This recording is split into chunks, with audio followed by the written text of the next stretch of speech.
Brandon T. Hackwith was a 23-year-old male adult with Asperger's syndrome. He had originally lived within a district in Southern California with his Aunt Mary Hackwith, before moving in with his mother Sarah in Oregon. He had committed suicide just recently due to a list of reasons that I'm going to list to you right here, right now. Brandon was the owner of 4 social media accounts that were all based on his My Little Pony persona. 2 of them were called Brandon the Brony Pony, one of them was called Epic Cartoons Fan, and the last one was called Equestria Girls Brony. 3 of them were on DeviantArt, and 1 of them was on YouTube, and they all had content on them that was absolutely vile and disgusting. All based on pedophilia and fetishes for having sex with animals. To give you a basic outline of what they were like, they had consisted of Brandon himself famishing the idea of having sexual intercourse with one of the 2 characters from the 2011 run of the My Little Pony brand. Those 2 characters being Sunset Shimmer and Starlight Glimmer. Drawing himself having sex with them and marrying them. Fiction wasn't the only form of disgusting shit that Brandon had got himself into. He did it to a list of minors in a Discord server, aged 13 plus, before being kicked from that server. This disgusting shit had kept going on until the month of February of 2022, which was when all the evidence had fully skyrocketed against Brandon, partially because of me. Now, why me exactly? Well, let's just say it was a result of me bullying him for being a freak on DeviantArt, which he responded to in a rather immature way.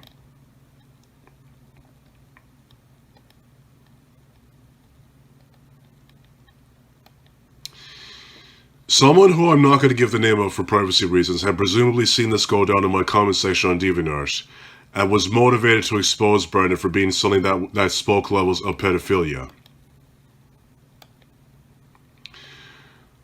This conversation had unraveled very quickly within the month of February, and it was spiraling out of control for Brandon, as he was basically given the Shane Brannigan treatment by a 15-year-old. Which in turn had worked out as well enough on YouTube in a video done by Crispy, a YouTuber named Crispy. Almost to the point where his own fucking mother had attempted to sue me and a number of people attempting to use this information seen in Crispy's video against Brandon, despite how broke the 2 of them were. I had got myself involved in this woman in a comment section of a now deleted video, calling her any nasty name that the YouTube comment filter would allow. Threatening to fight her myself, giving her an option to fly to Ireland and meet me instead of chickening out. Predictably, she had chickened out. From her grammar and spelling, some people had thought that she was just Brandon using his mother's name to try to cover himself up and use a bunch of technical terms like deformation of character while not grasping the actual concept of it. What I personally like to believe, however, is that this was Sarah Hackwith's account, owned by his own mother. But she had a serious drinking problem and refused to go to rehab for that problem, not knowing what the fuck she was typing to me.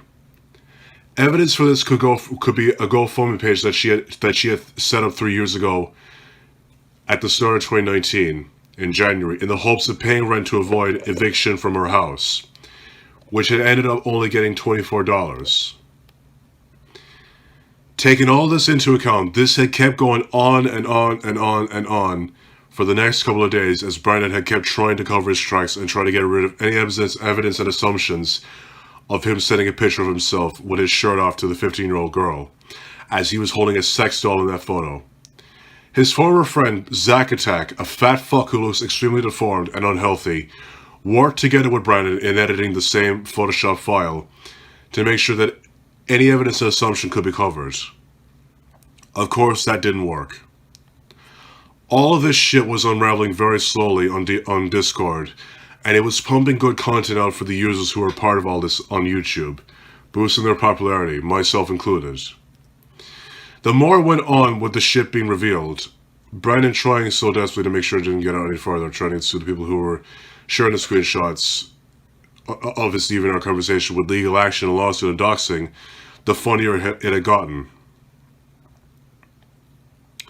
Eventually, it finally came to an end when Brandon had announced on his YouTube channel that he was going to retire from making content on his channel and that he was going to move to Oregon with his mother, hoping to start a new leaf, moving away from the internet life. Unfortunately, however, the story didn't end on a happy note. Madison Smith, his stepsister, had told me that in a private group chat on Instagram that Brandon had committed suicide by hanging after he and her had found their mother in the living room, drunk, with a shaved head and a bottle of liquor smashed open in her hand. According to many, this had piled on top of the stress that Brandon was going through, and it made him extremely upset, finding no other way to cope with it. For privacy reasons, I will not post the conversation here. So to summarize everything, Brandon was a fucking piece of shit when he was alive, and he completely screwed himself over with a lot of the shit he did. I had made this article to raise awareness about perverted cunts like Brandon, who don't know the concept of not acting upon their disgusting fantasies. And I honestly don't know what the message of this article could be. Maybe it's don't do drugs while you're pregnant, or attend school every day, or carry a respect collection in your mind. I frankly do not know. But what I do know is that it happened, and that was it. Me, on the other hand, I wound up right back where I had started before this shit had happened. Doing shit on DeviantArt, making dumb comments of a dog and a cat from Cork City in Ireland, making fun of ugly social media influencers on TikTok, who dress like they were in Twilight, or enjoy the simplicity of life with the friends that they have. And why mess up a good thing? And that's that.